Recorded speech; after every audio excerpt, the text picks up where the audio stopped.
Hey guys, I am really excited because I have a live Wife of the Party coming up at Zanies in Nashville on April 14th. I hope you can join me. I am super excited. We're working on a special guest.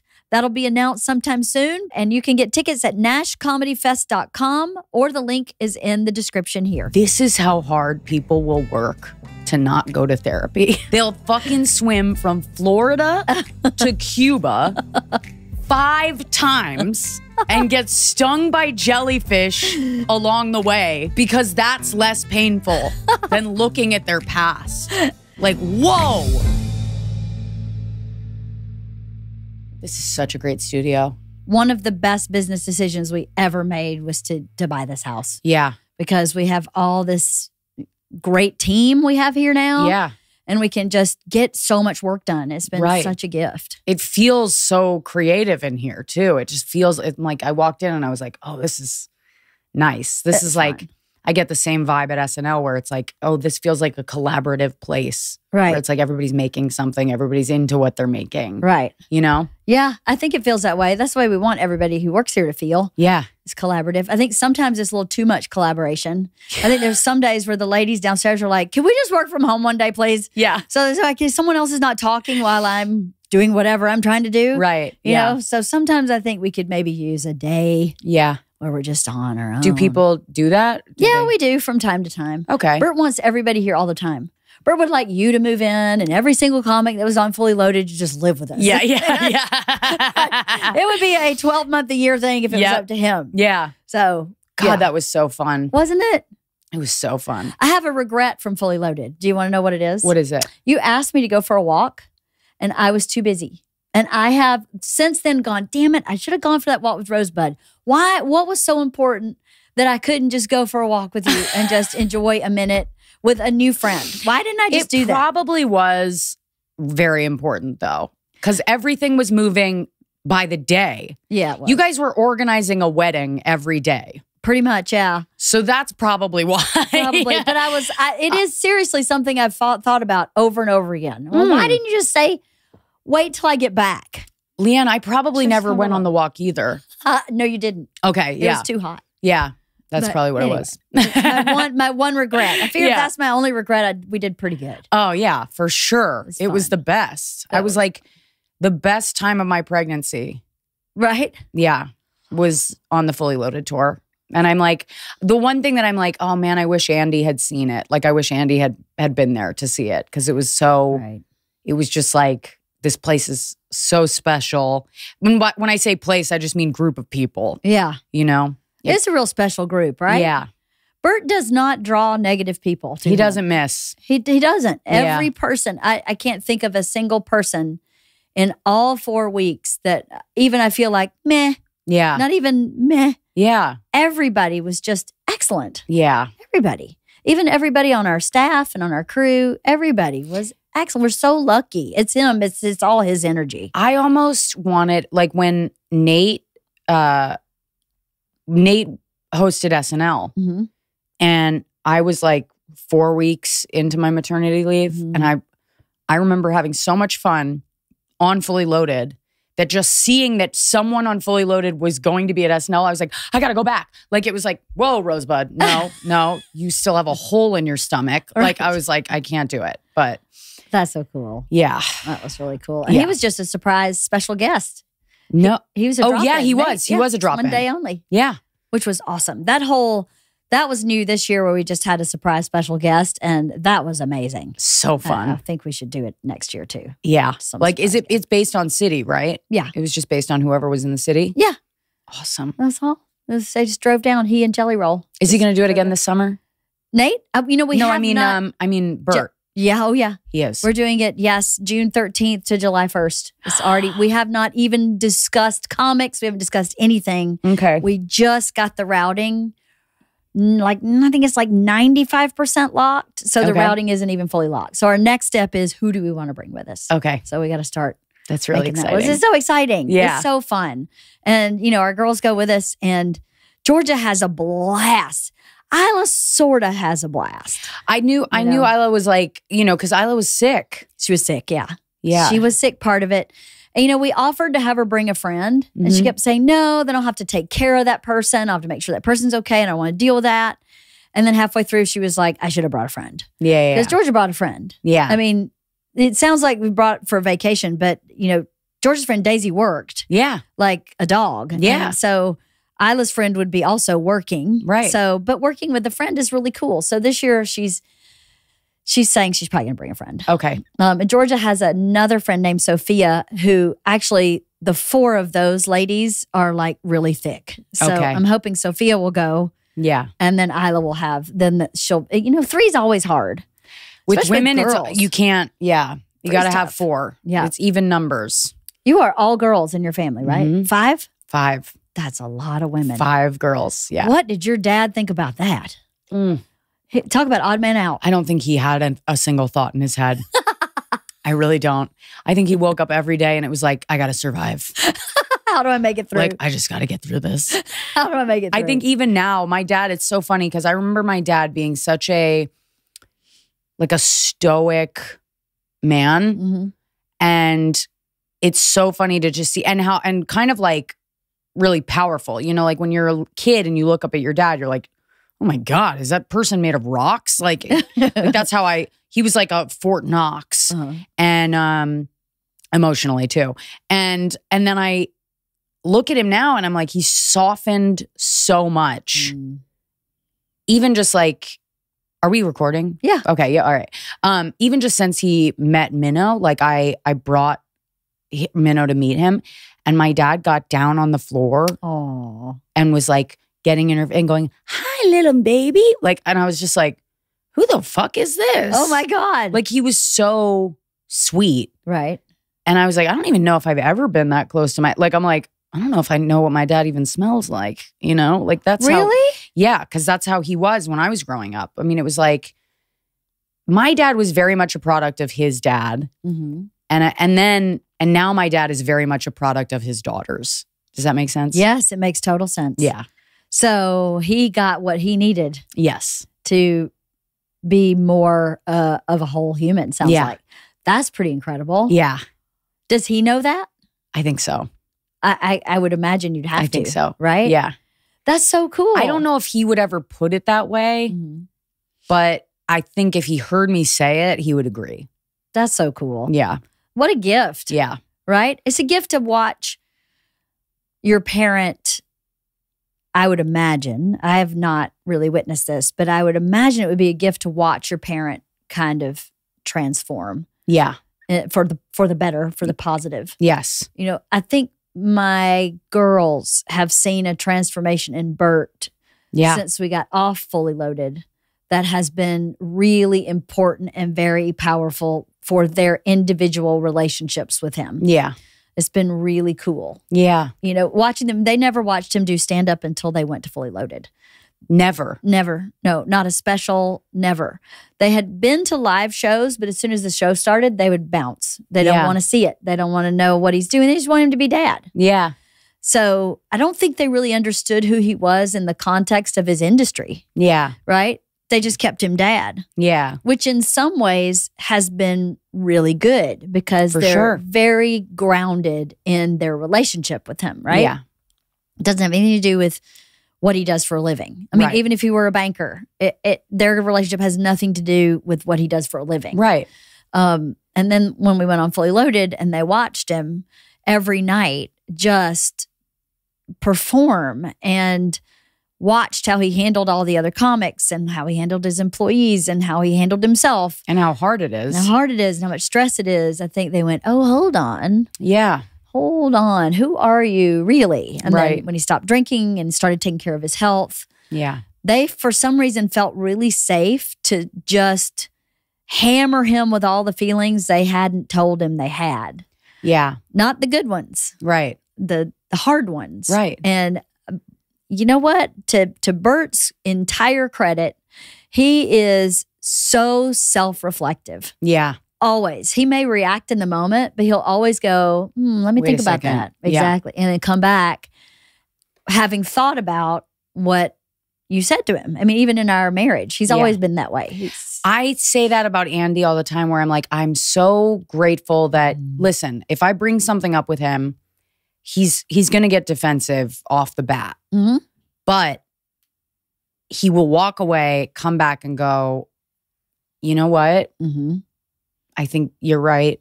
I shouldn't have done that. Or I should think about it this way. Or like, you know what I mean? Mm-hmm. And I'm the same way because if he comes to me with something, I'm like, I'm not going to listen to that right away. I need a second, you know? Yeah. It's human. It is human, but not everybody can do it. Right. Not everybody does it. Yeah. That is a fact. Especially in the industry that Bert's in. You know what I mean? Completely. It's like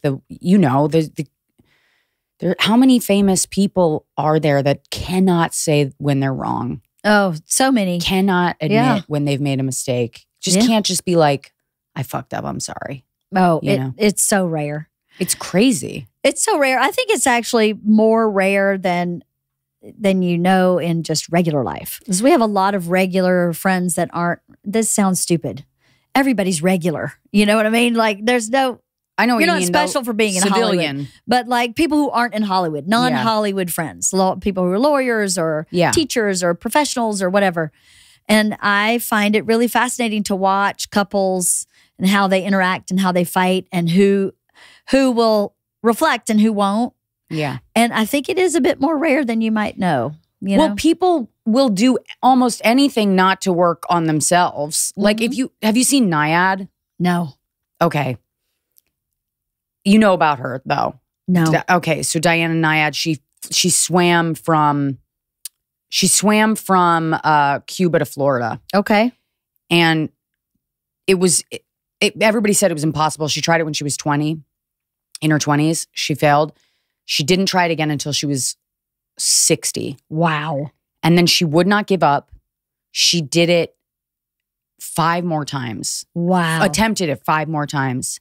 And then finally succeeded. Wow. And there's a movie that Annette Bening stars in that's on Netflix. And I'm watching this movie, watching her get like stung by jellyfish, like box jellyfish that are basically like will kill you. Yeah. And she's like, I gotta do it. I have to go back in the water. And her whole team around her is like, no. And then, it goes into the background and like what happened. Like she was like raped by her swim coach and all. There was like all this fucked up, history. And I just thought to myself,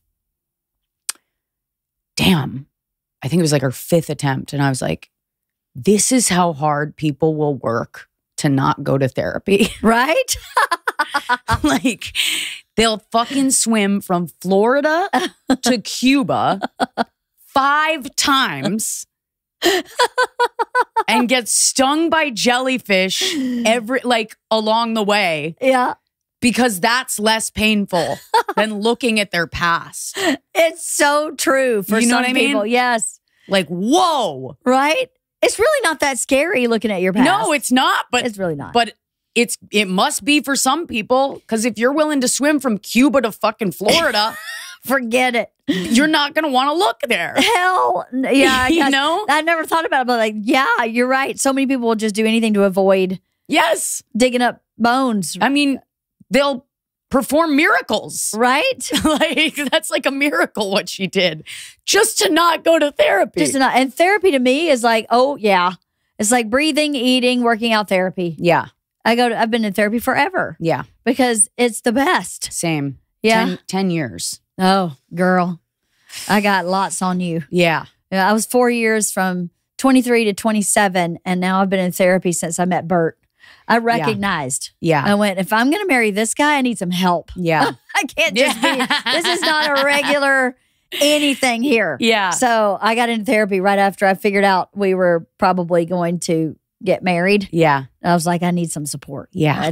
I need to be able to call somebody and just say how I feel and not have to be super like. When did you feel like with therapy where you had your first moment where you're like, okay, this is changing my life? And if there's been a moment like that for you. When I was young, when I was 23, I started therapy because I knew that I had serious issues with my mom. And it caused further serious issues with my mom, Right. which let me know I was on the right track. Right. So I knew it really soon. I started therapy probably 6 months later. Yeah. I had a big problem with my mom, and it Yeah. was from the unraveling that you do in therapy. You know, Yeah. you sit there and go, well, why do I do all these? Why do I have all these maladaptive behaviors? Why am I making these terrible choices? Where did this come from? And then when Right. you start unraveling it, you go, oh, okay. I got more here than I thought. Yeah. And my therapist also said, you know, I thought my dad was perfect. And my therapist was like, let's start with your dad. Yeah. And so when he started unraveling my dad and then my mom at the same time, it was pretty fast for me. I don't know that it's that fast for some people. Maybe it's even faster for others. Yeah. It was about 6 months. Yeah. How about you? So I went into therapy. It was a relationship too, but it was a really bad one. It was like a really abusive relationship that I was in. And the guy, I was like 6 years sober, but the guy was an active, like fall down under the railroad alcoholic. You know what I mean? Like 1930s alcoholic. Right. And I got into therapy because I was like, I kept being like, I'm not the problem. He's the problem. And then, you know, I'm in a 12-step program for drinking, and my sponsor was like, if you're with him, you are part of the problem. It takes two to tango, which like I wouldn't be able to hear that from anyone but her. But she was like, you are codependent. You are, and I was like, I'd rather be a drug addict than you call me codependent. Right. I'm like, that's disgusting. Wife of the Party is sponsored by Lumi. If you ask me, nothing stinks more than teenagers. I don't know. Teenagers are pretty stinky. But that's why I am so excited to tell you about Lumi Whole Body Deodorant. Unlike certain other deos, Lumi is powered by mandelic acid to control odor in a new way. Lumi delivers outrageous 72-hour odor control everywhere, from your pits to your feet, and yes, even your privates. In fact, it was patients concerned about private part odor that originally inspired the OBGYN who invented Lumi. Fast forward 6 years, and her game-changing whole body deo has now earned over 300,000 5-star reviews from people like me who love feeling confident from head to toe. I love their whole body wipes, their deodorant wipes. I keep them in my gym bag. I use them as soon as I'm done with my gym. I love that I have 72 hours of protection from all of their LumiDeodorant.com. That equates to over 40% off your starter pack when you visit LumiDeodorant.com and use the code WIFE30. This show is sponsored by BetterHelp. A lot of us spend our lives wishing we had more time. The question is, time for what? If time was unlimited, how would you use it? The best way to squeeze that special thing into your schedule is to know what's important to you and make that a priority. You know what can help you with that? Therapy. Therapy can help you find what matters to you so you can do more of it. I have been in therapy for a long time, and therapy to me can be so many different things. It can be personal growth. It can be conflict resolution. It can be a place to blow off steam if you don't have a place to blow off steam where you feel safe. I love therapy. I'm a big proponent. If you're thinking of starting therapy, why don't you give BetterHelp a try? It's entirely online. It's designed to be convenient, flexible, and suited to your schedule. All you have to do is fill out a brief questionnaire, and you'll get matched with a licensed therapist, and you can switch therapists anytime, no additional charge. Learn to make time for what makes you happy with BetterHelp. Visit BetterHelp.com/wife today to get 10% off your first month. That's BetterHelp, HELP.com/wife. I'd rather be a drug addict than you call me codependent. Right. I'm like, that's disgusting. Yeah. And then I went to another like program for people that like love drug addicts and alcoholics. And I was like in that program and I was like, oh my God, I have thought about things to do to myself to change this person's behavior. Wow. Where it's like, what if I drank again? Then maybe he would stop. You know, Right. like that kind of shit where it's like, Codependent. I would ruin my life to try to change him. To Like, save him, yeah. crazy. So, you know, I went to therapy and I said, I'm going to go every single week, no matter what's happening. And I remember he had relapsed and he was gone for like a week. And I was getting calls from friends being in the hospital. So I had a friend come take him to the hospital so that I could go to therapy.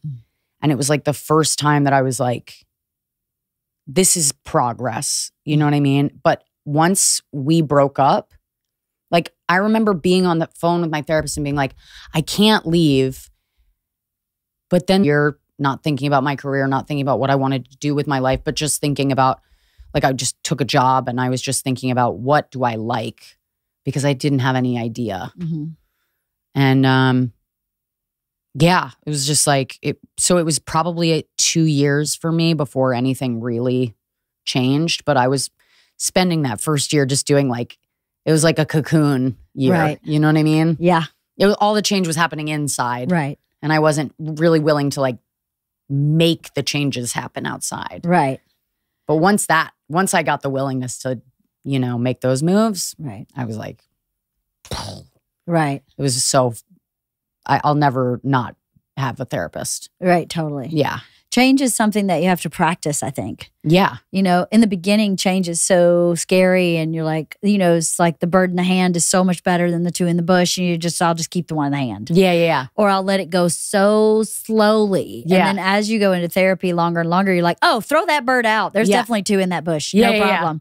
But you don't know that till you know it. Yeah. You know, and when you're so young, I think about that with my two kids because they're 17 and 19. I go, oh, you know, I can't give you what I know. I don't want to actually give you what I know because then you don't get to learn it. Yeah. But 5 years from now, you're going to look back at the drama that's happening in high school and go, well, that was silly. Yeah. And it's so scary right now. So intimidating or intense. And then, you know, even at just 25, you go, oh my God, that was nothing. And it's true as you continue to grow as a human. You know, I'm 53.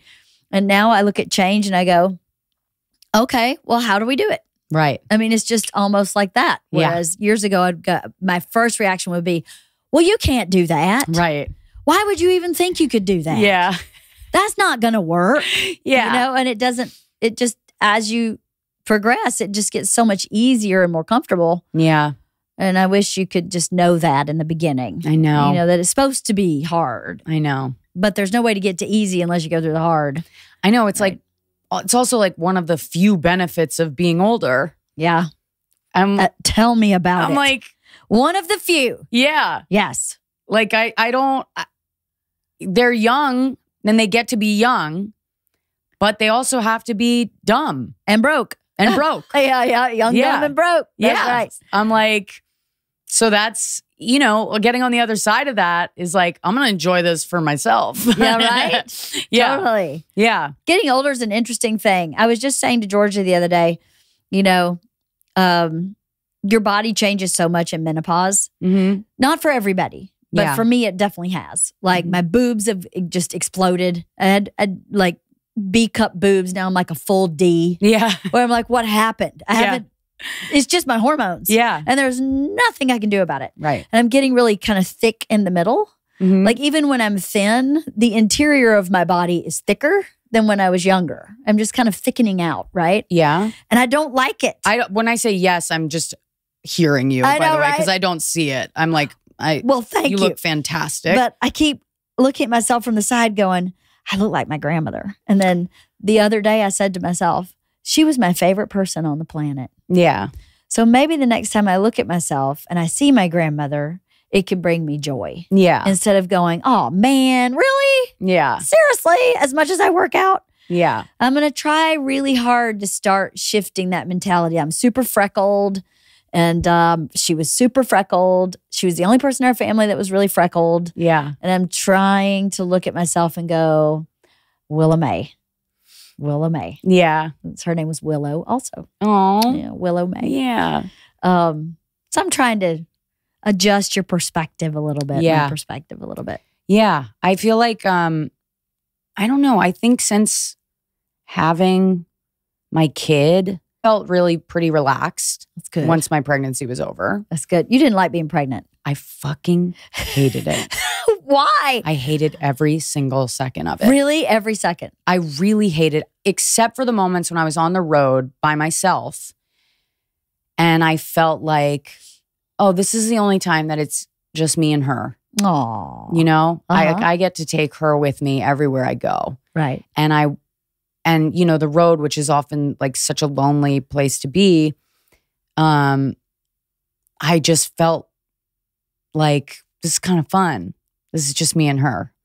So I remember that being a good thing. Mhm. But anytime that I was like, anytime I thought about like, I didn't enjoy watching my body like change. I didn't enjoy like the way that I felt. And at the end, I had something called SPD. Do you know what that? No. So SPD is like something pelvic dysfunction, symphysis, whatever. I can't even pronounce it. But it's, you know how like your joints loosen up? Uh-huh. So there's a joint at the front of your pelvis Mhm. that connects your two hip bones, like your pelvic bones together. Mhm. And when you have SPD, that loosens so much that it splits Oh my God. and you can't walk. Like by the end, I couldn't walk. Wow. And I had to wear this like belt that I like flashed the entire audience with during that Netflix set. Oh my God. I was like, this is what they gave me to cure this. Like I was like, this, they taped my pelvis together. And it's like the most ugly medical underwear you've ever seen. I was like, I'm not having like a body positivity moment here. This is a bad thing that's happened to me.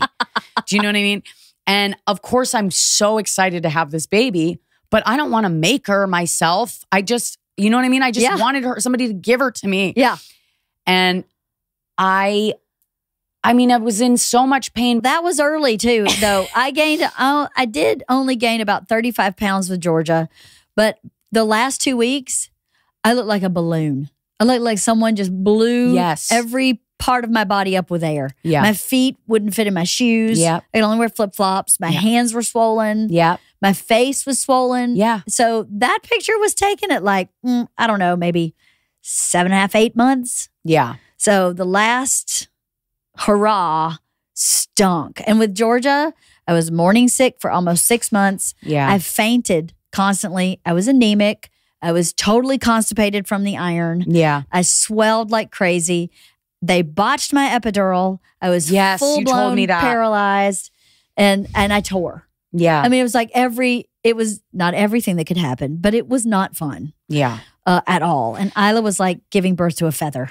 I just Yeah. went poop. I Yeah. gained 25 pounds and Yeah. had like 4 nosebleeds. That was the entire pregnancy. Yeah. It was nothing. That's great. But so I feel you. That first pregnancy, I was like, yeah, I don't think I could do this again, except that I was an only child and did not want to have an only child. Yeah. Because it stunk. Yeah. So I was like, I'm doing this one more time. Yeah. And that's it. And luckily, the second time it was, I played tennis till I was almost 9 months pregnant. I mean, wow. I did not have any problems with Isla. Yeah. But Georgia was. I mean, I awful. hear every pregnancy is different. Everyone is different. Yeah. But I don't know. I just like. So after the baby, how you feel? I feel great. I also really loved my labor. Like I did the planned C. Remember when I was like in the car with you and I was like, I feel like I want to do a C-section. I just feel like I want to plan a C-section. I did end up doing that. Yeah. And loved it. You did. Loved it. Why did you love it? I mean, you Because have I was no. paralyzed for 3 days. Ah. I absolutely loved it. I was like, this is so relaxing. After touring pregnant, Right? I was like, I like a nice, relaxing surgical procedure. That's hysterical. Amazing. Take a load off, baby. I loved it. Oh and my God.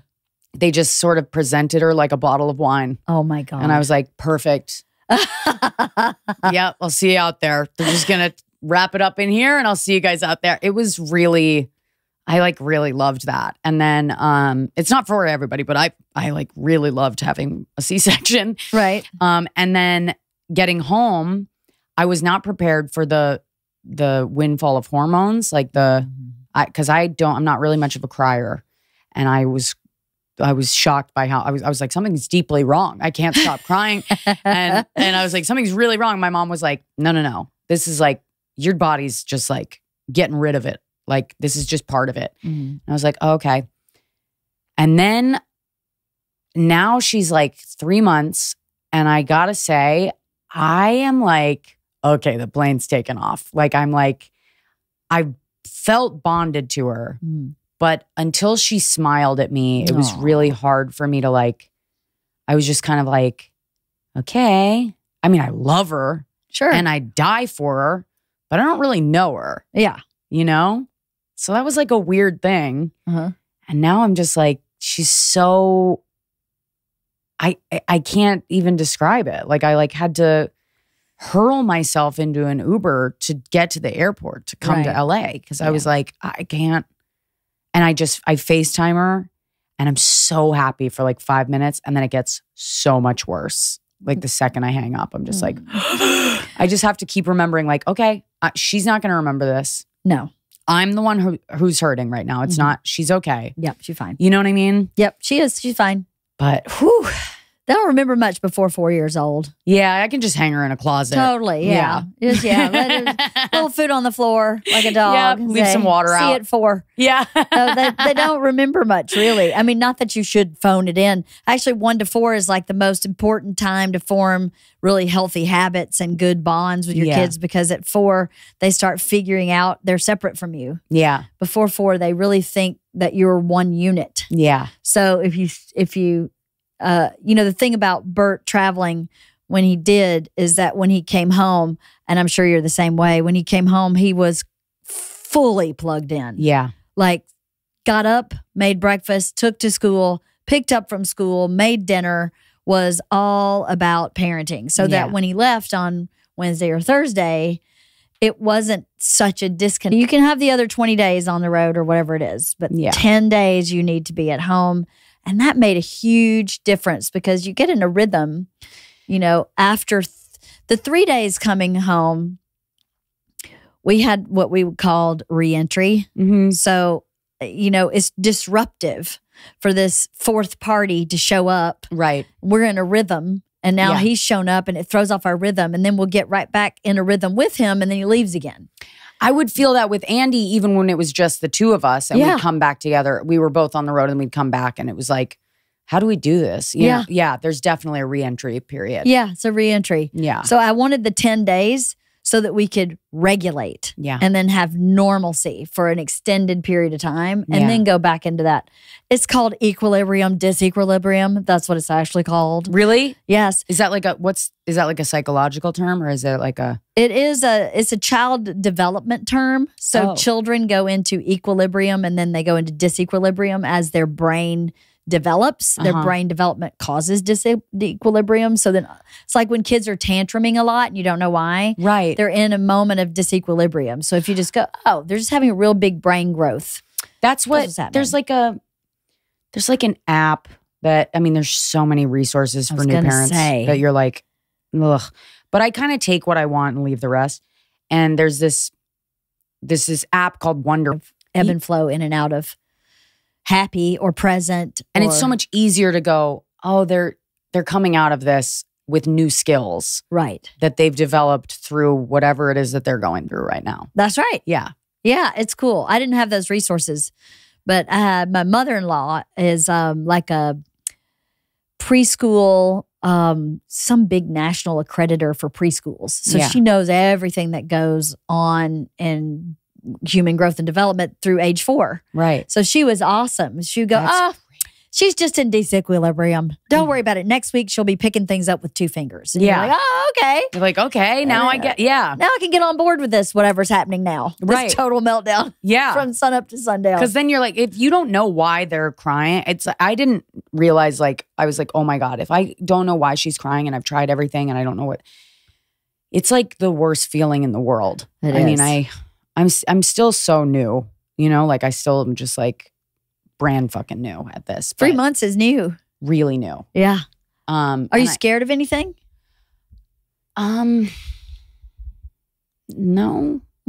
not really. I feel kind of relaxed. I don't, at least I've been told that I seem relaxed for like a new mom. But I think that I knew what I wanted to do. Like I've always kind of been pretty like confident in my choices. Mhm. And I was like, I know I don't want to breastfeed. I know that that's not for me. I don't want to go back to work and have to pump and what that's going to do to me, like hormonally and physically and time-wise. I was like, it's just not for me. Right. And I made that choice, and there was like a moment or two where I was like, I feel like I might be missing out on something really great. And then I just said, I tried it for like a day or two, and I was like, I don't want to do this. And then I just put it away. I was just like, and I'm not going to do the thing where I torture myself. Right. You know, there's other ways that I torture myself for sure. How do you torture yourself? Like she'll sneeze a lot, and I'll be like, is that because I had a C-section? Is that, you know what I mean? Just things like that where I'm like, I find myself blaming myself for little things where it's like, she's actually fine anyway. She's not, right. People sneeze, Rosebud, you know, like, yeah. But I don't feel like, I think my fears have less to do with her and more to do with me. Mm. You know, like how my relationships with my friends that still don't have kids or don't want kids, I worry about how it's going to affect them. Mm-hmm. Yeah, that's one of my fears, is like, I feel really out of place, you know, mm-hmm. with those friendships. And I don't, they're, you know, it's just hard. Like I was talking to a friend who doesn't have kids, and I was talking about how much I miss my kid because I heard her crying on her like thing. And Andy texted me, she rolled over. She rolled over with no help. And I had told Andy, I was like, please don't tell me if she does something new while I'm gone. Crap. Because I want to see it like I saw it for the first time. Yeah. And he forgot, obviously. He was so excited. And he just texted me about it. And I was like, babe, I told you not to tell me about these things. And he was like, oh crap, sorry. And then I was like near tears. I was like really upset about it. And my friend, who's like my best friend, was just like, it's okay. Don't worry. And I was like, it's not okay. Like you know, it was that kind of a thing. Yeah. I'll never have a first kiss again. Yeah. I'll never look great in a bikini again, which was probably not true, but not true at all. Brain. And I had a lot of that loss. I had a natural childbirth. Yeah. So, and Buddy, she blew it out. Yeah. I mean, Georgia was like, here comes mama. I mean, she blew my shit out. Yeah. And for a long time, that shit was not the same. And I was like, will it ever? Yeah. Like, what's happening here? Right. Like, this is never sex will never be the same. Right. You know, there's just so much of that, which is not true. Well, maybe it is kind of true, but it's different and even better, but you just don't know. Right. When you're sitting there, you know, for 6 weeks. Right. Or more, waiting on that shit to go back together. Yeah. It's really scary. Yeah. And there is a lot of grief there's a lot of negative feelings in general with having a child in that transitional period, as well as all the amazing positive ones. Yeah. You know, Yeah. so many positive ones. I mean, the minute I saw Georgia, I was like, I'm in love with this baby. She Oh my was God, yeah. amazing. And I loved her. And I really did mourn a lot. Yeah. Yeah. It's really, I also didn't understand my capacity to have every single feeling I've ever had at the same time. Right. Like I'm a comic. I've always been able to go like, to form a premise off of one thing being true. Mm-hmm. And then, but now I'm like, it's so much harder to, I don't know what my jokes are going to look like on the other side of this, because every time I write one premise, I go, but this is also true. Oh, I see. You were more black and white, and now you're seeing some gray. It's going like I've always, you know, I've been able to see both sides always, but I've never been able to like commit to both sides. Like I feel both sides. Wow. Now. And it's like I'll be writing a joke I think is really funny, right? Like I was talking about a guy. Okay, I read an article about a guy who was like got a pig heart. Oh, yeah? Yeah. And he died, obviously. Well, yeah. Right. And I was like, that's hilarious. Yeah. But then I was like, what if that like hurts somebody's feelings? Like I was like, and I've never been like, is that going to hurt somebody's feelings? How interesting that shifted after you had a baby. That's so odd. And it's horrifying as a comic to have that thought and go, fuck. Yeah. Is that how I think now? Do I worry about that? You know, where do I go from here? You know, so it's like, it's just like a creative, terrifying feeling of like, I know that the jokes will get better because I'm getting better, but I'm like, who am I? Yeah. There's that. You're in like a transitional moment where you haven't figured it out quite yet. At you all. don't know what that means. That's a little scary. Yeah. Yeah. So there's something you're scared of. Yeah. Maybe. Yeah. And how your relationships, the friends thing is a hard one. Yeah. That's a really hard one because I don't know how old you are, but I was 33 when I had my first kid. Yeah. So I had friends. Yeah. Like they were like family. Right. And some of them had kids, but not many. Yeah. Most of them didn't. And it is an interesting transition as they come along and have kids also. Yeah. It's a little easier. But at the same time, you get to a certain point in your life, or at least I did, maybe not everybody, but I got in a point where I started hanging out with the people who had kids my kids' age. Not because I didn't want to hang out with people who didn't have kids, but because I wanted my kids happy also. Yeah. Right? So if my kid is hanging out with, my kid's 9 and hanging out with a 16-year-old, they don't have anything to say to each other. Right. And the reverse is true. If my kid's 9 and hanging out with a 3-year-old, now my kid's babysitting. Yeah. So I wanted my kids to be happy at the same time I was happy. Yeah. So you just gravitate to people who have, you know, little mates for each other. Yeah. So all of our friends, not all of our friends, we have lots of friends, but we have several really good friends that we are friends with because our children are the same age. Yeah. And we obviously have other things in common, but that's the connection. And there's no way our paths would have crossed in this life without our kids. Right. Like we're not in anybody's universe. Right. We were in the same neighborhood. Yeah. And went to the same elementary school. Yeah. And that is about the extent of what we had in common until we started hanging out. Yeah. So that's the good thing, is that new people will come. The people that have been there for your whole life or forever will still be there. It just may be a little different. Yeah. You know, it's the different thing. It's the two in the bush. You don't know what that means. Right. It's funny because, yeah, what you were saying, like when you're in your 30s and you have kids, like your friends have become your family. Yeah. In a big way. Totally. So I feel like, oh my God, like what's going to happen to my family, my other family? You know, it's weird. Do you think some of those friends will have kids? I don't know. I really don't. Like maybe, but who knows? I didn't think I was going to have kids. Right. You know? Did you decide to have kids? I decided, so I had 2 miscarriages before I had Minnow.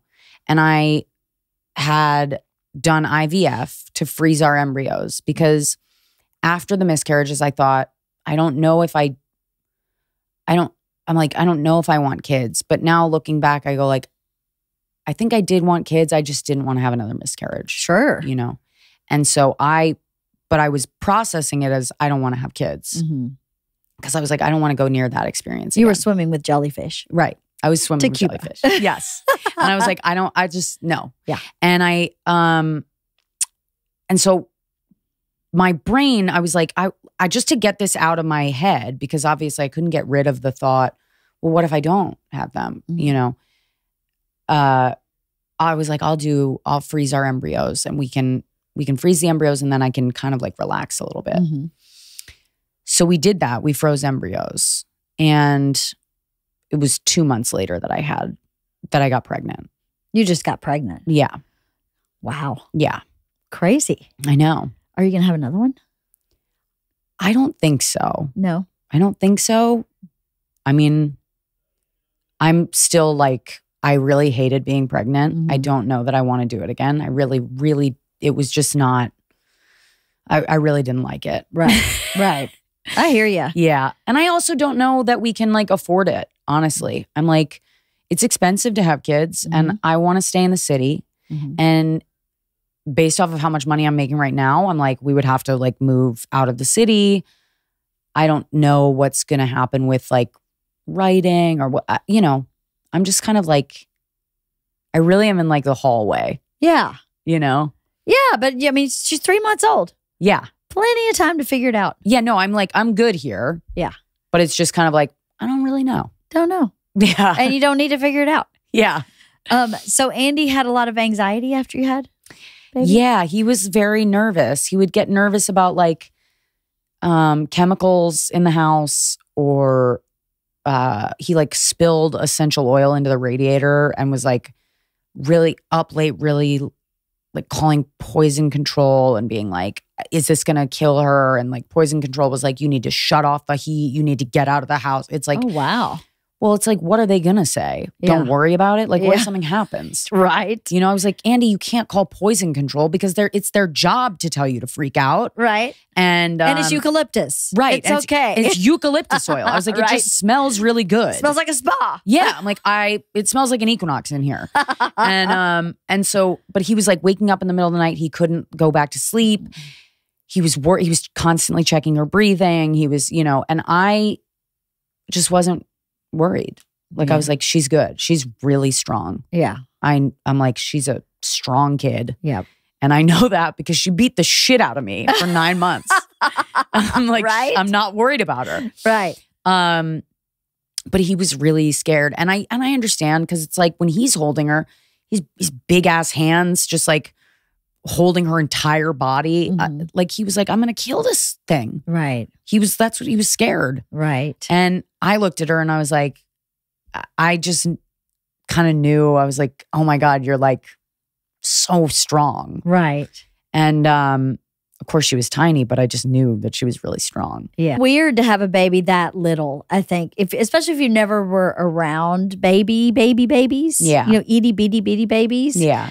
They seem so fragile. Yeah. But they're really not as fragile as they seem. You Yeah. know, no, they can't hold their head up, but they're pretty resilient little critters. Yeah. You know, not Yeah. that you need to drop them on the floor or anything. They're delicate, but they're resilient. Yeah, they're very resilient. Yeah. They're cool. They're okay. I Yeah. know I was holding someone's newborn a couple weeks ago, and that person's family member was there. We're like, no, don't do that. No, maybe we need to move him like that. No, maybe you need to hold it. And I was like, oh, it's been a long time since you've had a baby. Yeah. This baby's fine. Yeah. You know, even if he spits up, Yeah. he's okay. Yep. I'm not worried about it. I, slap him up, flip him. Yeah. He'd be fine. My aunt was a labor and delivery nurse. And when we had Georgia, this is when I learned how resilient they were. We had Georgia. She would put Georgia's head in her hand. Yeah. With her head turned to the side. So she's like holding her cheek. Yeah. And then she'd lay her belly on Football her forearm. hold. Yes. Yes. And then she would swing her Yes. like this, back and forth, like she was going to shot put her. Yeah. You know? And that's how she'd burp her. She'd Right. swing her like this. Yep. And I was like, well, if you can do that, you can do just about anything with that baby. Yeah. No, She's I mean, fine. they're really, I was like, they are strong, Andy. And I remember I showed him the football hold because I was like, you'll feel like you'll have a good grip on her. You put one hand on her back and you just do this. And he Yeah. was like, oh yeah, okay.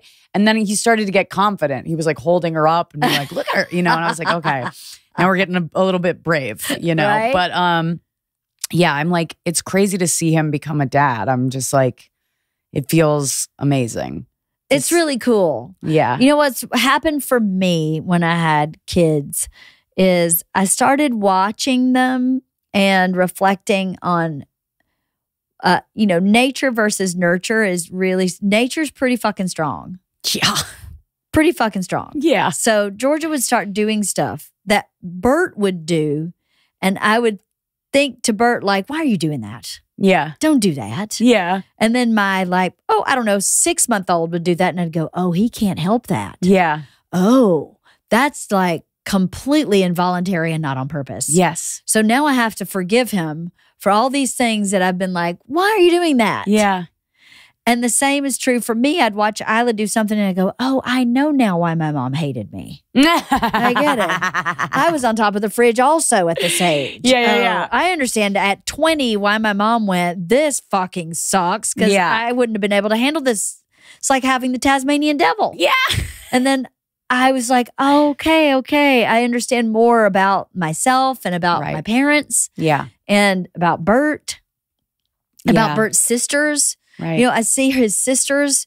Not that I ever had any issues or problems with his sisters, but I go, oh, Annie does that. That's so interesting how much nature is just part of who they are. Not that you want your kid to be a duplicate of you. That's not what I mean. No, but there's things about like Andy and I both have like really pissed off resting faces where it's like, I don't know why, but our baby came out looking like so over it. I'm like, it's your first day here. And she's like she was just looking around like her brow furrowed. It's like, I do that. My dad does that. My granddad does that. All my sisters do that. We're all just like, have this like stink face. And she does it. She did it from the first day she was born. She was doing it in the womb. Like I saw it on the ultrasound. How funny. And I was like, oh, yeah, that's the thing. Yeah, that's a Baker thing. That's the thing you just can't help. You know, you can't, what are you going to do? In parenting too, how that's been helpful is Bert has a lot of anxiety issues, legit anxiety, like diagnosed anxiety shit. Yeah, we were talking about it. I know, right? Both my children, lucky for them, have inherited that also. Nice. So the good and the bad about that is I knew it was coming. So when they were not real verbal, I knew a lot of the stuff they were dealing with was about their wiring. Yeah. Right? It wasn't about a choice to be defiant or difficult or fill in the blank. It was about they have the same anxiety he has. Right. And as an anxious human, this situation is different than it would be for me, who is dead inside. No anxiety. Same. So I don't feel that. It's not like that for me. Yeah. No, I don't have it. I don't have it. Yeah. But it's really interesting to parent that. Sometimes it's really hard to parent because you just want to go, fucking stop. Yeah. There's I was like, how do you not do that? I'm curious. You can't do that. Right. If you do that, it just makes it worse. Right. It makes everything worse because you've just devalued what is happening everything for that them. they're experiencing. Yes. So you have to figure out how to hold them when they're in that space long enough until they can hear you. And sometimes it's minutes and sometimes it's days and sometimes it just never happens, you know? Yeah. But you have to be so patient. And I'm sure there are other personality aspects where you can apply that same thing. Yeah. Where you go, you know, I'm super stubborn. Same. So stubborn. Same. Isla Kreischer, a bull. Yeah. And the two of us just dig our heels in. Yeah. And Bert has helped me go, it's not helping. He's helped me see that I'm dug in. When I don't even realize I'm dug in, I'm just right. Yeah. Period. Yeah. Yep. And I'm the mom. So fuck you because I'm the mom and you will do what I say. And it gets me nowhere. Right. But the end result still needs to be the same. Yeah. Right? The end result is whatever it is. Your curfew's 11. Sorry. Curfew's 11. Right. So we can dig our heels in and fight about it, but at the end of the day, the curfew's 11. Right. So how do I get that communicated? Yeah. You know, because the stubborn, she's never going to hear it. Yeah. So how do I figure that out? It has helped me realize when I'm being really stubborn with Bert. Yeah. And I go, hold on, Isla. Yeah. Trapped in your mom's body. Let's just maybe take a moment. Yeah. And relax and let him say whatever bullshit he's saying. Yeah. And then maybe just like calm down a little bit. Yeah. So it's helped me a lot being a parent. Yeah. I'm so excited for when she's actually like conscious talking. Yeah. I get to really meet her. Yeah. You know, because right now it's like there's so much like projection happening. And I'm trying not to see her like talk and laugh and do those things. Right. You It's know? so cool. Yeah. It really is cool. Yeah. So you have 5 sisters. Are you all very different? Totally. Yeah. Completely. That's amazing. That means your parents did a really good job. Oh, really? I think so. I think your job as a parent is to say, who are you? Yeah. Not you are this. Yes. Right? Who are Agreed. you? Mm-hmm. So do you feel like your parents did that? I do. That's amazing. For sure. Right. I mean, my sister Hallie is a nurse. My sister Mary Stewart works at a gallery. My sister Jackie is a musician. And I'm a comedian. You know, it's like we're all really different. Right. Personality wise. And the one thing that we all have in common is we all can be, somebody described it as like an exploding doormat. What does that mean? Like we'll be like, everyone in my family sort of pushes everything down Oh, okay. for a while until they go like, I can't fucking do this anymore. You know, Right. that's like Interesting. something that we all do. And is that something you think you learned? Yeah, I do. I think we learned it from probably from my mom. Yeah. And then with my dad, there's like, my dad was like, loved to poke at people and prod and kind of like say something that he knew would get under your skin. And my sisters and I all do that. You do. We all do that. You tug on the tiger's tail. Yeah. I don't feel like I do it as much anymore because I just don't care to fight with them. Mm. And I'm honestly, I'm like too busy Right. to do that. Right. But I used to love it. Not funny. I used to love saying shit to my sisters. And I think they still do it to me where it's sometimes I'll fall for it. And my sister, I'll give you an example. Like last week, my sister was like, sent me a screenshot of a text that she had sent to her friend who was going to babysit our kid. And she's saying like, hey, just Andy's a psycho about this kid. So just ignore whatever he says about, you know. And I was like, no. What you're not going to do is act like it's weird that my husband cares about our baby. Right. And tell our babysitter not to listen to him. You know what I mean? No. So and we make fun of Andy all the time. So it was like, I think she was trying to like do that. But she was like, you could just say thank you because I found you a babysitter. Blah, blah. And all of this was happening in the family group chat. Oh my God. So, and then my other sister wakes up and sees what's going down. And she's like, vibes are off in the group chat this morning, you know? And I was like, go practice a kickflip, you fucking, you know, I was just said some shit like, the adults are talking, you child, you know? And it was bad. You know, it was like, I was like, oh man, I really fell for that. That's funny. I really fell for that instantly. Wife of the Party is brought to you by EarthBreeze. Okay.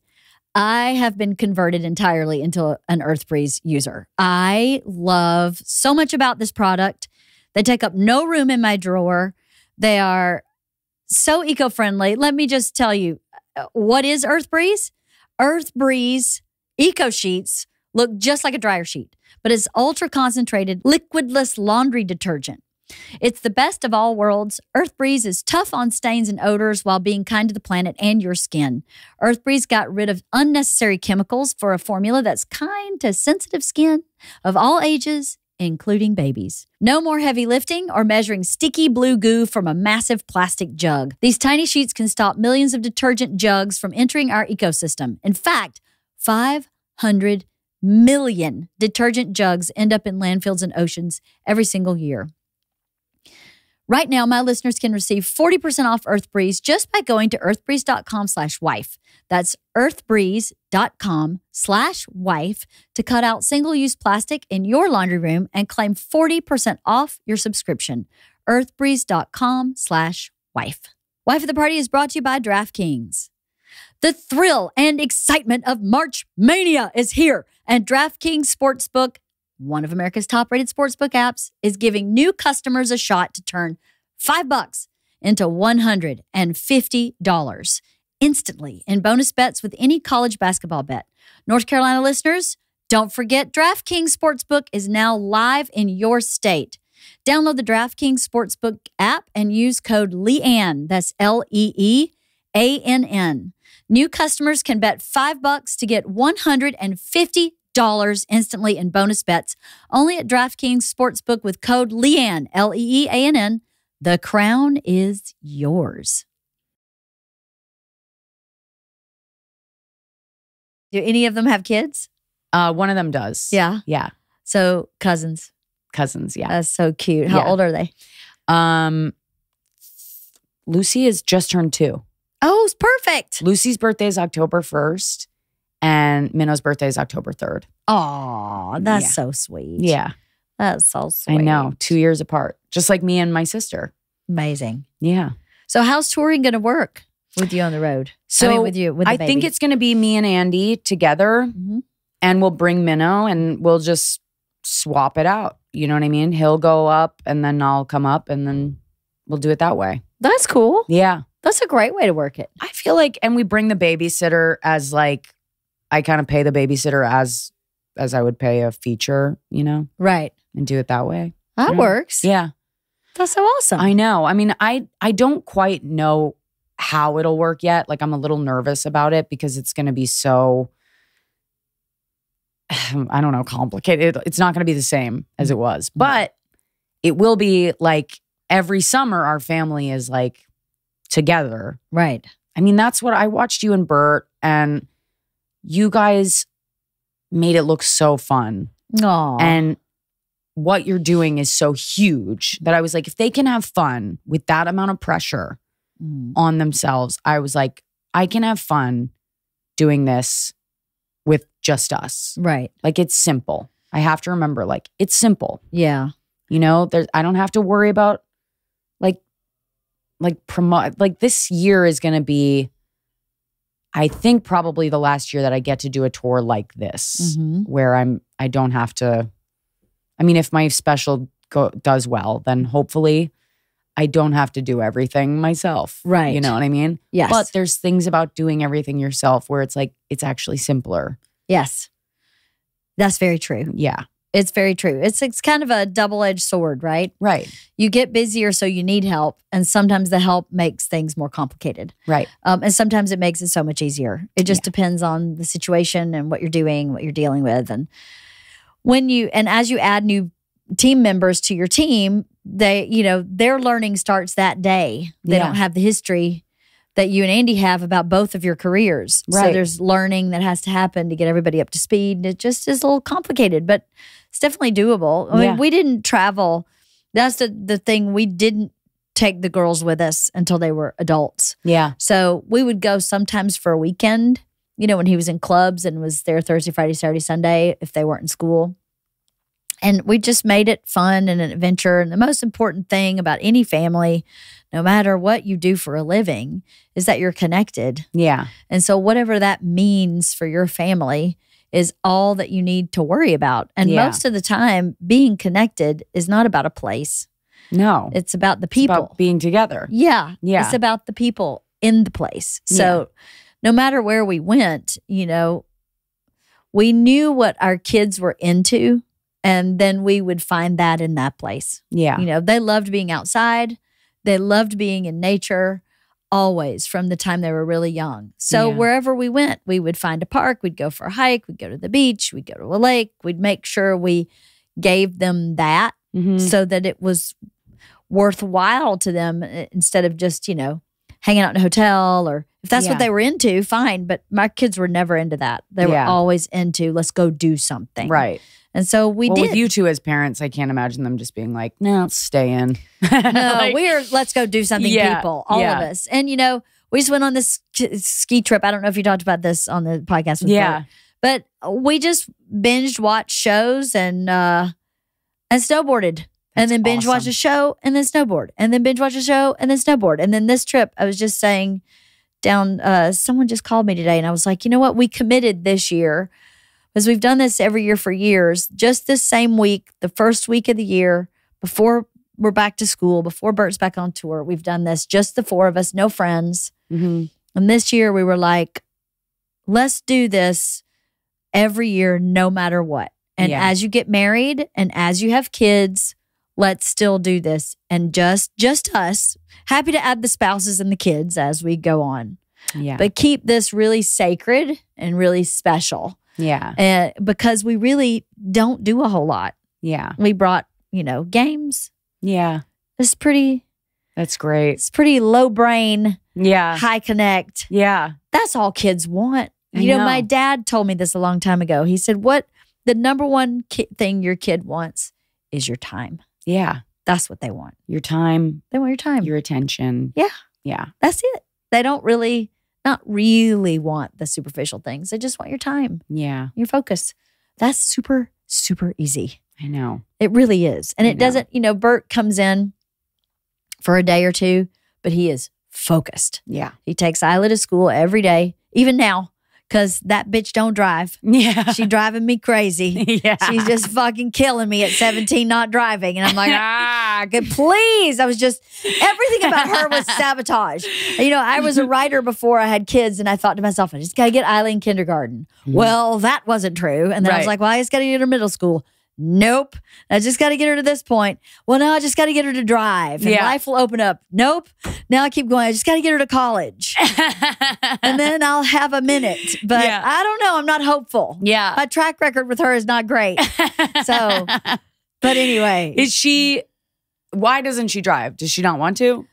I think there's two things going on. She's really dyslexic and she failed the written test twice. Okay. She's scared to take it again because you get 4 tries. Yeah. And if you fail all 4, you have to wait like a year to take it again. I took the driver's test like 4 or 5 times. Yeah. How many people have told me that, who have told her that? Yeah. So there's that piece. But I think, to be honest, I think she's scared to drive in LA. Yeah, I would be too. I think that's what it is. Yeah. I think she's scared to learn here. And she doesn't want to learn here. And she doesn't want to say that out loud. Yeah. That's just my mom radar. Yeah. I may be totally wrong. Right. But anything that girl wants to do, she gets done. Yeah. And she's not getting this done. Yeah. So I don't think it's just the test. I think she doesn't want to drive. And her sister was like, 16 and 1 minute, take me to get my driver's license. Yeah, right? yeah. Like almost everybody else who's 16. Right. And that's not been her attitude. Yeah. So I keep bringing it up. How you want to take your test again? How can I help you? We got her a tutor and she keeps, maybe next week. Yeah. So something else is going on. Yeah. And all her friends are driving. So she doesn't need to drive Right. to go be social. She just needs to drive to get to school. Right. Which is all me and Bert. Right. So she's okay. I mean, whatever. Yeah. It's interesting. It's like, it's got to be hard when they're older and you have that kind of, you still have that intuition, Yep. but they're able to go, no, you're wrong. And you're like, Oh, so well, I weird. can't say I'm, okay, all right, I'm wrong. I have to Yeah. say, teenagers are a lot, I don't know if they're harder than small kids. It's a different kind of hard. But I feel like they'd be harder for me it's a lot more because thankless. I'm so stubborn yeah, and I feel like Totally. they're so dismissive and I can't, I'm like, oh, that's gonna be really tough. It's gonna be hard. Yeah. It's been hard because you go, their struggle is they want autonomy and they know they can't have it. And whose fault is that? Yours. Yeah. So they blame you Mhm. for not being autonomous. Although it's just the fact of life, it's just the situation. Yeah. You're just not, you're just not not ready. You're Yeah. not living on your own and paying your bills at 16. Right. You still need me for food Yeah. and shelter, and they don't like that. Yeah. They don't, like biologically, they're like, fuck this. No. Yeah. And so the struggle is to, Giving them their space Yes. while they're under your roof. yes, and knowing what battle to really fight, to really know when, because sometimes you need to let some boundaries just go. Right. And you just knowing when that's good and when it's not good is harder than when they're like toddlers or even like elementary school, middle school kids, because homework is due, boom, done. Bedtime, boom, done. Right. But when they get to be a certain age, bedtime is relative. You can say bedtime is whatever, and they'll just stay up as long as they want. And what are you Right. going to do? Sit in their room and Right. watch them fall asleep? Yeah. No. Yeah. You're just going to go, I do my best. And if they're up till 2 and they suffer through the next day, Yeah. what am I going to do? Yeah. I can't help it. You're not going to, there's nothing you can do. Nothing you can do. I hope I didn't just answer that. Okay. Cool. So there's a little bit of surrender, I think, that has to happen when you're a parent of a teenager. You just have to kind of surrender to certain things and then figure out what your real deal breakers are. Okay. You know? And what's really hard to me about this age is that our value system doesn't necessarily line up with our parent peer group. Yes. So, drinking in the home when your child is underage is illegal. Yeah. And it doesn't happen in my house. Yeah. It happens in other people's houses who my kids have been friends with their whole life. Yeah. And it's very difficult because you have to have conversations. I have conversations with my kids going, this is not okay, but I'm not stupid. Yeah. I know you're going to do it anyway. Right. How can I say you can no longer hang out with your best friend because they have a different set of values than we do on this one issue? Yeah. When 3 years from now, this issue is irrelevant. Right. So how do you balance that? That's been really difficult for us because I bet because that gets into your relationships with these people. 100%. It makes And- it so complicated. Yeah. And having like the conversation of like, because you never want to be like, I'm not telling you how to parent your kids, but since my kids are over there, that's so tough. It's so hard. And Bert and I are, luckily, Bert and I are 90% aligned. 90%. Yeah. He would be a little more relaxed than I am, but he's pretty aligned. Yeah. As I'm like, it's against the law.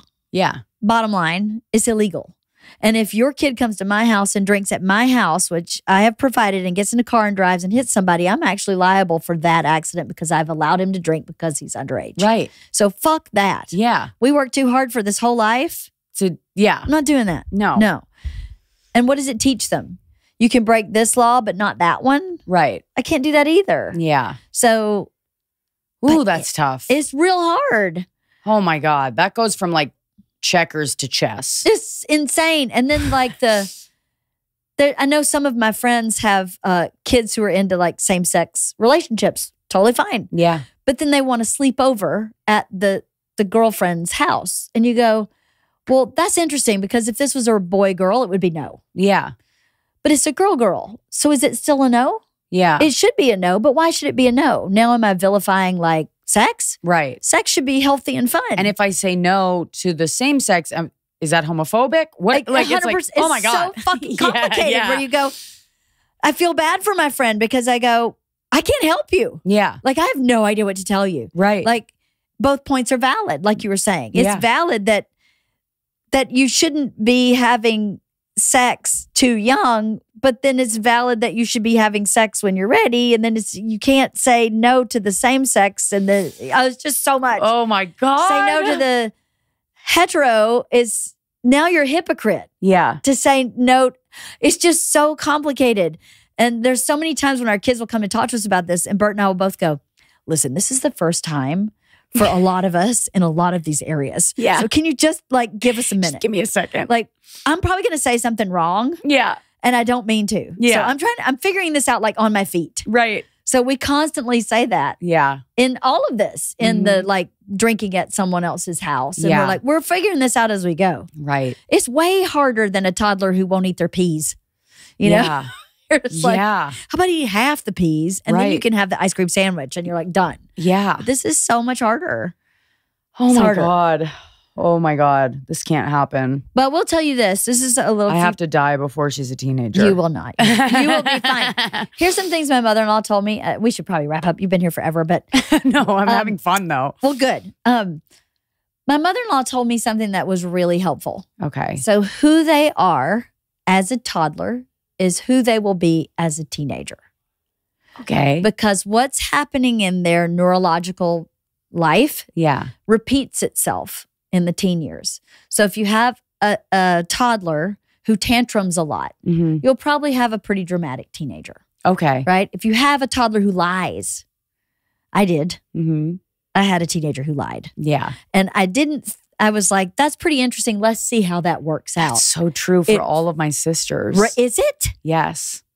All of my sisters. Yeah, I think it's pretty right on. That's crazy. So what you don't parent well as a toddler Yeah. is coming back when you're a teenager. Okay. So I have friends who have teenagers now, and as toddlers, I saw the boundaries they just kind of like didn't really hold. Yeah. And now as a teenager, I go, oh, that's because you didn't do this one. Yeah. Tough hang. Now, how are you going to put that toothpaste back in the tube? Right. It should have been never out when they were 4. Yeah. Now you got it at 14, 15. Yikes. Yeah. So advice as you move into toddlerdom in the next several years, Yeah. think about that. Yeah. There's something that's happening consistently is coming back. Right. So then you can prepare. Like I knew one of my daughters was going to lie as a teenager because she lied as a toddler. Yeah. She would hide things. Hey, what happened to that Pop-Tart? I don't know. And I'd find it and I'd go, there's the Pop-Tart. Yeah. That's what's going to happen. She's going to do that with weed. She's going to do that with boys. I'm telling you, I had a sister who, when you would be like, hey, don't touch that, she would go, okay. And then she'd watch you until you sort of turned. And then she would watch you and she would go. But she wouldn't touch it until she saw you turn around to see her touch it. Oh, how funny. So it was literally like, not only did she want to see what that did, right. but she wanted to see what you did when she touched that. And she was that as a teenager? And that is exactly who she is to this day. Shut up. Yeah. Yeah. That's fascinating. I mean, it's, that's so crazy. And I think about my sister, my other sister who was very like clingy, you know, like she was really affectionate and really clingy and really social. And she used to follow me around when she was a teenager into every room, follow me around. Hi, I love you. I love you. And I'd be like, get out. Excuse me. I knew you were coming in. Today I'm driving home from dropping off Isla, and I said, man, fucking Leanne's only got one set of keys. And Cotty goes, oh, I have her other set. So Cotty has her other set of keys, and Leanne's lost them for probably 3 years. And Cotty's had them the whole time. So we have to fuck with Leanne with her car keys. Yes. And what I was thinking is just having you have them in your fingers and just talking with her car keys in her hands to see when she notices. Let's do it. All right. Let's. Oh, I don't. Oh, thank you so much. Thank you. Yeah. So anyway, His little short shorts. I know. So funny. It's wild. Big man and some little shorts. Right? He's so funny. That's fascinating. I know. So you proved her theory, or I don't think it's even a theory. I think it's proven Yeah. developmentally. Yeah. It just repeats itself. It does. It completely repeats itself, and all of my sisters have been the same. What were you like as a toddler versus? I don't know. Don't And know. my mom doesn't remember either. My mom doesn't remember anything from my. Are you the oldest? Yeah. Oh, okay. Yeah. She just would be like, I'd be like, hey, Mom, what was I like? And she'd be like, you were just really independent. You were just kind of doing your own thing. Which actually, I guess, I feel like that's not really a story, but I guess it is the story because that is what I did. I used to sneak out a lot, and I was a bad liar, but really it didn't matter to me that I got caught. And I wasn't trying to get a reaction. I just really wanted to do my own thing. I wanted to get out. Yeah. You know, I've always wanted to just kind of like do my own thing. Right. Yeah. That's so interesting. Yeah. And the oldest, 5. Yeah. Wow. Mm-hmm. What are you have sisters, right? No, I'm an only. Oh, yes. You said you're an only I'm an child. only. Yes. Yes. I'm glad I'm an only. I had a very complicated childhood, and But you said it sucked. It was very, very. It was It But sucked being an only. It sucked being only, but you're glad? Yes, because I don't know how anybody else would have fared, Right. and I think I think I would be heartbroken at what a mess a sibling would be. Yeah. Especially, I think I have the metal that my mother was made of, made of. My dad is just a softy, fragile little flower. And I think that if I'd had a sibling like my dad, they'd be like drooling in a cup somewhere. Yeah. You know, an addict, to just somebody that just be an absolute mess. Yeah. And I wouldn't want that for a soul. Right. I wouldn't want that to be someone's path. No. And I wouldn't want to deal with it myself. Yeah. You know, and so I think about that a lot. Like, as much as I was very lonely as a kid, I think it was probably the right thing. Right. For my 2 parents. My dad remarried, and if he'd had a kid with that the second wife, it would have been amazing. Right. Then I would have loved to have had a sibling, a half sibling, but not with my mom. Yeah. There was no bueno. So she should not have had kids. I think she thought she should have kids until she had one. And then she went, what is this? You mean all day, every day? Yeah. I'm out. Right. I think that's what it was. So some people, I think that would have been really hard for a lot. It was hard for me. Yeah. But I'm pretty resilient and I'm pretty strong like my mom. But yeah. It's tough. I'm like, there's parts of me that I'm like, if there's any part of me that wants to have another kid, it's just that I really loved meeting Minnow. Aww. And like I really love watching her grow and watching her and seeing who she is apart from me and Andy and going like, whoa. Might be worth 10 more months of pregnancy. I'm like, I don't know. It might be. I don't know. I'm just like, we'll see. In the scope of your life, 10 months is the breath. I know. That's the thing. And the fording, it's a different thing. That's very responsible to think like that. But yeah, in the scope of your life, 10 months is just a breath. Right. Especially I'm sitting here with a 19 and a 17-year-old and pregnancy was a nanosecond of the time that I've spent with them. Yeah. Worth every minute of all of it. I know. Of the recovery. That's the other, it is worth it. Yeah, totally. It is 100% worth it. Yeah, it is.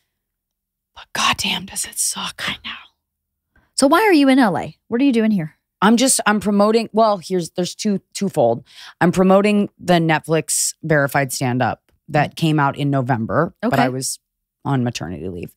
And then I was going to be out here for the Creative Arts Emmys, but a petition was signed or something. Anyway, the variety writers got moved to the Emmys that are the televised Emmys. Mm-hmm. So I had planned this trip. I was like, I'll be out there to promote the Netflix thing. I'll do the Creative Arts Emmys and then I'll go home. But then literally 2 days before I came out here, they were like, oh, late night writers are being moved or the variety writers are being moved to the televised Emmys. And I was like, I'm not going to stay for the whole time because I want to be home so that I can be there for my daughter's first flight. Oh, because she's going to be flying to Florida with Andy and me. It's because we're doing shows out there. Oh, that's great. Yeah. Oh, wow. Our first flight. Yeah. Oh, boy. I know. She'll be fine. Is there anything that I should do? Like, should I like pass something out to people? I mean, everybody hates a kid on a plane, but I also don't care. Don't care. Yeah. Don't think twice about it. Yeah. Don't think twice about it. As a parent, I don't even hear a crying baby. Yeah. I don't even hear it. Yeah. Anybody who complains is an asshole. Yeah. I mean, come on. Yeah. It's not like you can do anything. Yeah. As a parent, there's nothing you can do. I know. Get her something. The one it's thing so funny. I used to be like, fuck it. Why would you bring a baby on a plane? And now I'm like, I don't fucking care about those people. No, don't care at all. Don't think twice about it. My pediatrician gave me really good advice. She said, if it's possible to plan a bottle on the way up and a bottle on the way down, the sucking will pop their ears. Oh, and good. Most of the time, babies cry because their ears won't pop. Right. So if they're sucking on something, if they have a passy, whatever, to do it on the way up and on the way down. Okay. And then she said, flying before 6 months old is a breeze. 6 months to 18 months is a challenge. So when you get to that 6 to 18 month year old, you really have to kind of make sure you bring everything but the kitchen sink on the flight to keep them, obviously 6 months, they don't need a whole lot of entertainment. But as they get bigger and more mobile, they don't understand why they have to stay in their seat. Right. They want to be out and moving, most kids. Yeah. To bring like everything but the sink. Yeah. Like every toy, every snack, every change of clothes, change their clothes just for the hell of it. Yeah. Just to give them something to do. Yeah. She was like, just plan on working that flight. And if you can get in that mindset, the flight will be no big deal. Okay. But if you think you're going to sit down and the baby's going, I know you don't think that you're going to sit down, the baby's just going to sit there. Yeah. But I think some people do. Right. I think some people think the baby's just going to sit in your lap for an hour and a half or 2 hours or however long your flight is. And once they get to 6 months, that's not My true. kid won't sit on the couch with me. So you already know. I'm like, she's 3 months old. Yeah. And she won't sit on the couch. Right. If you're on the couch watching TV, burping her, like, she's like, we got to move. Right. She's not colicky, but she's like, like, she's just like, meh. She Yeah. starts grunting. She starts like hitting herself against you. You're like, okay. That's so funny. Yeah. Yeah. So yeah, it'll be an active flight, Okay. right? It'll be Yeah. busy. I'm good with that. If you go into it knowing it, it makes it so much easier. Yeah. Than just go, showing up with your diaper bag with nothing extra. Not smart. Right. Bring Yes. everything. Yeah. Everything. Change their clothes. I have to say, other moms really step the fuck up when they find out you're pregnant. And Oh, now yeah? I get it. Now I'm like, oh man, this is like, we like need each other. 100%. Yeah. Like, I wouldn't be able to have gotten through my pregnancy without like the moms that were like, this is what happens. Yeah. This is what it's going to feel like. Yep. This is the part that's a nightmare. This is the part that's good. Yep. This is going to feel not normal, but it is normal. This is going to feel normal, but it's not. You know what I Right. mean? And you're like, oh my God. That is the best, isn't it? Yeah. I know I had a good friend. My friend Noelle was pregnant with twins. And she was pregnant the same time I was pregnant with Isla. Mm-hmm. So I'd already had Georgia and had two completely different experiences: pregnant, delivery, and post-pregnancy. Yeah. Totally different. Yeah. Had no postpartum with Georgia, postpartum with Isla. Had like, this is really gross, but I had a stinky smell Mm-hmm. after Georgia, no stinky smell after Isla. Right. Like stinky, like rotten meat, like horrible. Like Yeah. no one's ever going below the belt again ever for my whole life. It was Oh my a hormonal God. shift. Yeah. It was really bad. So I took her to lunch and I told her everything. Yeah. But I was like, this is what's happening for everything. Yeah. And several weeks after she had her twins, she called me and she was like, I think that was probably the most important conversation I've had. She's a doctor. Yeah. And she's like, no one told me Yeah. any of this, of the like low down and dirty bullshit that happens. Yeah.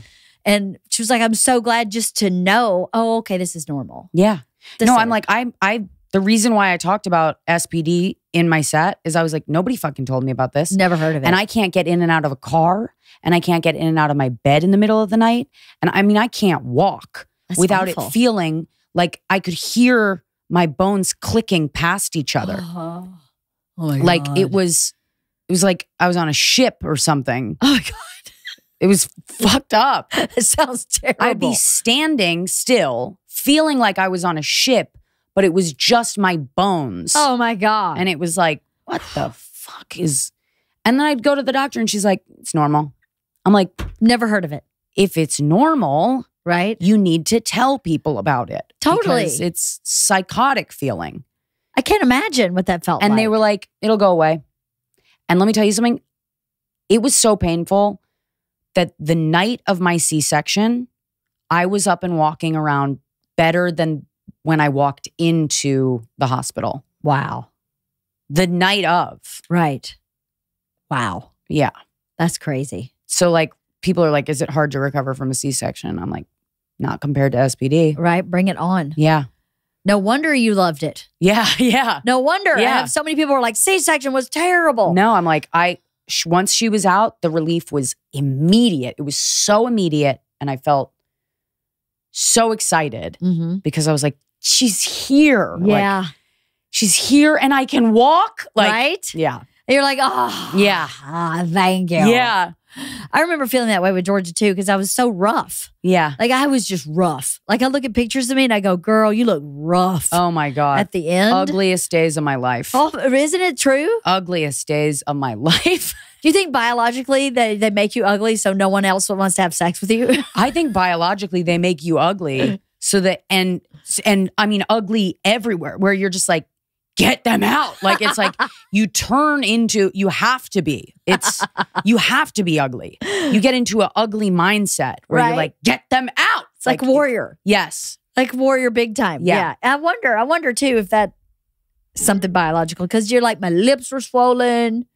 My I cheeks wish were my lips big. were swollen. No, it was just my mine fucking wasn't. nose. I looked Boobs like were a enormous. alcoholic. Your nose was swollen? Yes, I looked like an old man alcoholic. I had a big red nose. And it was my ankles. I couldn't even see my knees. I was like, do I have knees? I know, right? Can't see them. It's bizarre. It was really crazy. It's bizarre. Yeah. Well, thank you for coming on my podcast. Thank you for having me. Will you hold these for just a second? Yeah. I just have to see something. What are you going to see? Just seeing it. Wait, these are mine. Yeah. Shut up. He found it. Like, where were they, Bert Kreischer? Do you see what's inside? Let me see. Oh my goodness gracious. That's my first keychain after I had a baby. That's Georgia May Kreischer. Oh my gosh. Holy shit. Right? Her cheeks. I mean, we called her Chubby Chicones. Her cheeks. Oh my God. Cute, old Chubby Chicones. How old was she when she had this much hair? I don't know. Is this like That's 1.5? No, she's not that One? old. No, she's not walking yet there. She's probably 9 months old. My God, she's so precious. Maybe 10. She's so precious. Well, she's so cute, her little chubby chicones. Yeah, Bert wanted to. He's such a sucker. Yeah, he That's was so like, funny. I was he was looking like, at we your have to key. prank Leanne. We have to prank Leanne. And I was looking at your key going, she got a Lincoln? She rented a Lincoln? That's so cool. I have a Lincoln. I saw this. No, and he was I'm like, just swirl them around and see how long it takes for her to notice. And I was like, she's not noticing. I was too busy paying attention to you. Yeah, and I felt so bad because we were having like a deep conversation about your childhood, and I'm like, And you're just going, so anyway. yeah, I'm like, fuck. Bert. That's Yeah. funny. Well, that's my second set of keys. I accused my mother-in-law of having. Sorry, Gigi. Apparently your son had them. It was somebody. Well, it was his family. We still qualified. Yeah, Right? I still yeah. got it right. Yeah. Well, thank you. It's so good to see you. Thanks for having me. I love you guys. I know. I really do. We And love you too. Next time I come out, I'm bringing her. So you guys can Please. meet her. I was hoping she was here this time. I know. Someone in the office was like, who's going to watch the baby while she's podcasting? And I was like, me. I wish. I'm She's like, too little. I know she's too little. She's too I little. couldn't But do next a time. 6-hour trip with her. I was like, that's not fair. So what happens if you do fully loaded? Do we put her in a bunk? Yeah. She just rides with me in the bunk. We just Will you bring baby her Bjorn her along. on stage? Baby Bjorn her. I'm not going to bring her on stage because I truly am like, let me protect her from that. Yes, totally. But I'm like, I do want to bring her on tour. I want to Totally. I want her to see what it's all about and kind of like bring her everywhere and just spend the first year like doing it with her. It'll you be know? so fun. Yeah. That'd be awesome. Yeah. Well, thank you. Enjoy your time in LA. Thank you. So I next will. time, come back. It's great to see you. It's great to see you Thanks too. for having me on. And we'll have to do that walk another time. Yes. Yep. Yeah. We'll do it this summer.